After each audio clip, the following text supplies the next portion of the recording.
Bueno, muy buenos días. Mi nombre es Víctor Pinzón, estudiante de la Universidad Militar Nueva Granada. A continuación hablaré acerca del tema del riesgo psicosocial.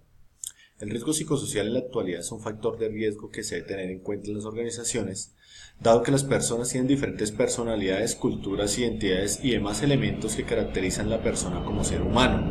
Es así que todas ellas deben coexistir y realizar trabajos en aspectos laborales durante muchas horas del día y a lo largo de su vida.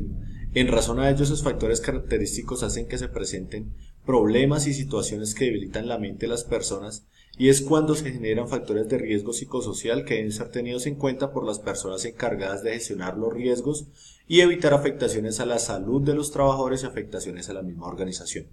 Es fundamental tener en cuenta las diferentes reglas y normas existentes en la actualidad en Colombia y a nivel internacional que se promulgan para la protección de los trabajadores y las organizaciones, con definiciones textuales acerca de factores de riesgo psicosocial, sus modalidades, su alcance y la relación con disposiciones internacionales y sanciones.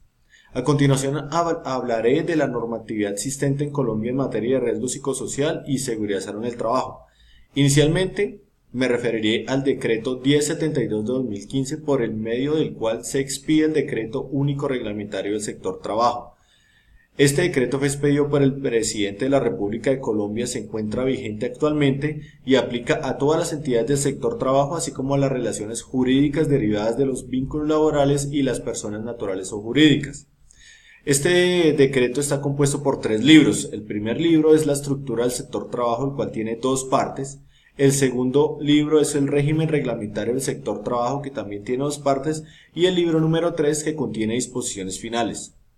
En esta norma se recogen diferentes normas que se relacionan con la jornada de trabajo, trabajo suplementario, recargos dominicales, festivos y vacaciones. Además, se pone un mayor énfasis en que ni con el consentimiento expreso de los empleados, los trabajadores podrán hacer excepciones en la jornada máxima legal de trabajo, bajo pena de hacerse acreedores a una sanción. Se relacionan aspectos sobre el teletrabajo en el sentido de dar igualdad frente a los demás trabajadores. Se incluye un reglamento sobre las obligaciones de los trabajadores frente al Sistema General de Riesgos Laborales, enfatizando el deber de los jefes sobre el reporte de accidentes graves o mortales y las enfermedades laborales. También determina el subsidio familiar como una prestación social de carácter laboral. Por último, también es muy importante decir que en este decreto se definen los requisitos para la implementación del sistema de gestión de seguridad salud en el trabajo, los cuales están hechos para minimizar los riesgos e identificar los peligros en materia laboral, y esto es muy importante para el factor de riesgo psicosocial, el cual es uno de ellos. Como segunda norma hablaré de la Ley 1562 de 2012, expedida por el Congreso de la República de Colombia y que se encuentra vigente también actualmente. En esta norma se modifica el Sistema General de Riesgos Laborales y se dictan otras disposiciones en materia de salud ocupacional. Está dirigida a todos los afiliados al Sistema General de Riesgos Laborales y, como aspectos importantes, define el Sistema General de Riesgos Laborales así como sus afiliados.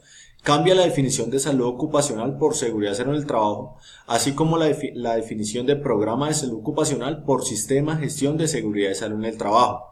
Presenta definiciones sobre accidente de trabajo y enfermedad laboral y determina su ingreso base de liquidación. Determina los efectos del no pago del Sistema General de Riesgos Laborales y determina la obligatoriedad de las entidades administradoras de riesgos laborales y del Ministerio de Trabajo sobre la supervisión de las empresas de alto riesgo. La tercera norma es la Ley 1010 de 2006, expedida por el Congreso de Colombia, también vigente actualmente.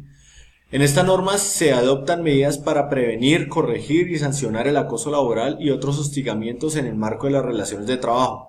Esta norma es importante porque demarca una definición de acoso laboral como toda conducta persistente y demostrable ejercida sobre un empleado o trabajador por parte de un empleador, un jefe o superior jerárquico inmediato, un compañero de trabajo o un subalterno, encaminada a infundir miedo, intimidación, terror y angustia, a causar perjuicio laboral y generar desmotivación en el trabajo o inducir la renuncia del mismo. En esta ley es importante porque no se aplica al ámbito de las relaciones civiles o comerciales derivadas de los contratos de prestación de servicios, en los cuales no se presenta una relación de jerarquía o subordinación. Tampoco se aplica a la contratación administrativa. Define las modalidades de acoso laboral y define las conductas que no son tipificadas como acoso laboral. La cuarta norma es la resolución 2646 de 2008, expedida por el Ministerio de Protección Social, por la cual se establecen disposiciones y se definen responsabilidades para la identificación, evaluación, prevención, intervención y monitoreo permanente a la exposición de factores de riesgo psicosocial en el trabajo, así como la determinación del origen a las patologías causadas por el estrés ocupacional. Esta norma es importante ya que identifica y evalúa los factores de riesgo psicosocial en el trabajo y sus efectos. Asimismo, define los criterios de intervención de los factores de riesgo psicosociales y define las medidas preventivas y correctivas del acoso laboral. También determina las actividades de las administradoras de riesgo en relación con los factores de riesgo psicosocial.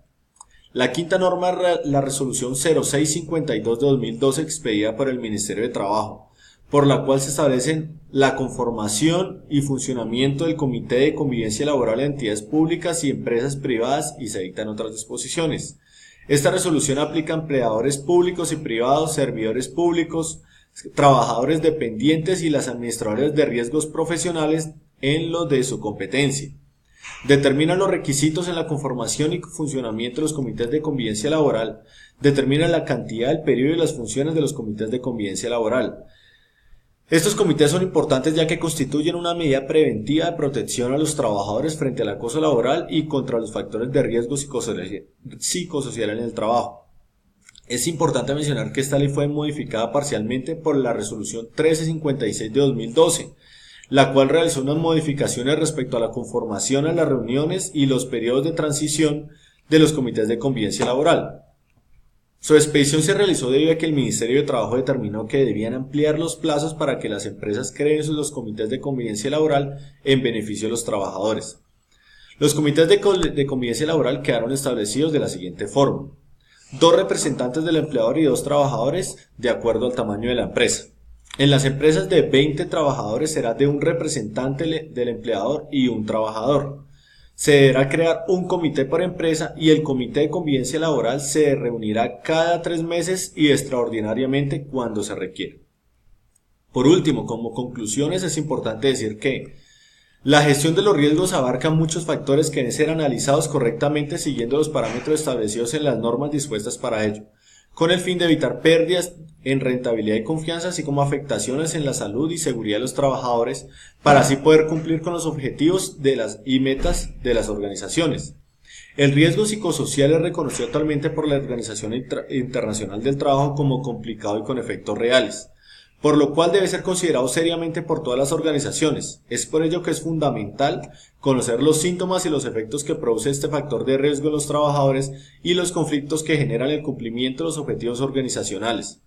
Los comités de convivencia son herramientas legales que atienden todos los factores de prevención y tratamiento del riesgo psicosocial. Es por ello que es importante que se fomente y se cumpla con su conformación y periodicidad de reunión, con el fin de no solo cumplir con la normatividad, sino que se realicen las funciones para lo cual se crea. Muchas gracias por su atención.